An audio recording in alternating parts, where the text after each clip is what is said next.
Жезқазғанда жұмыссыз жастарға арналған бос жұмыс орындарының жәрмеңкесі өтті. Дәстүрлі жәрмеңке жастардың еңбек өтілінсіз жұмысқа орналасуына септігін тигізеді. Облыс орталығынан өзге жәрмеңке Сәтбаев, Қаражал қалалары мен Ұлытау, Жаңарқа аудандарында да ұйымдастырылды.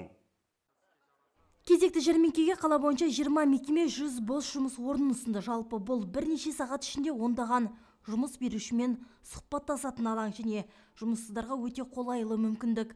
Алдын ала әлеуметтік желіде хабарланды, жұмыспен қамту орталығының есебінде тұрған азаматтарға да арнайы ескертілді. Бүгінгі күні өздеріңіз көріп отқандай Жезқазған қалалық облыс орталығында да бос орындар жәрмеңкесі арнайы жаңа форматта адам көп жүретін жерде, көп шоғырланатын жерде ұйымдастырылып отыр. Облысымыз бойынша 60-қа жуық мекеме кәсіпорындар осы бос жұмыс орындар жәрмеңкесіне қатысып жатыр. Мұндай шара тұрғындармен қатар жұмыс берушілер үшін де таптырмас мүмкіндік. Мысалы, Отбасы банк акционерлік қоғамы Қарағанды облыстық филиалы бүгінгі мүмкіндікті пайдаланып, штат санын толықтыруды көздеп отыр. Бүгінгі мына бос орындар жәрмеңкесі арқылы біз енді өзімізге, жалпы жергілікті халыққа жұмыс жасайым деген кісілерге өз ұсыныстарымыз бар. Бұл ұсыныстардың ішінде қазір банкте кеңесші болып қызмет жасауға болады. Кеңесші болып қызмет жасағанда бұның бір жақсы ыңғайлылығы халыққа. Бұл жерде нақты график болмай 9-дан 6-ға дейін, бірақ жасаған жұмысына жақсы бонус табу болады.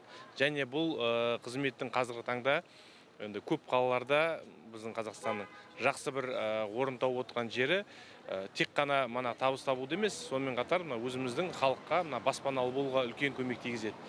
Айта кетейік, бос жұмыс орындары жәрмеңкесі тұрақты түрде өткізіліп тұрады. Сондай-ақ тұрғындар вакансияларды кез келген уақытта еңбек.kz сайтына кіріп те онлайн түрде қарай алады.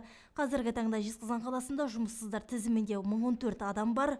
Жыл басынан бері 600-ге жуық азамат жұмысқа орналасса, мамыр айында 150 адам жұмыспен қамтылған.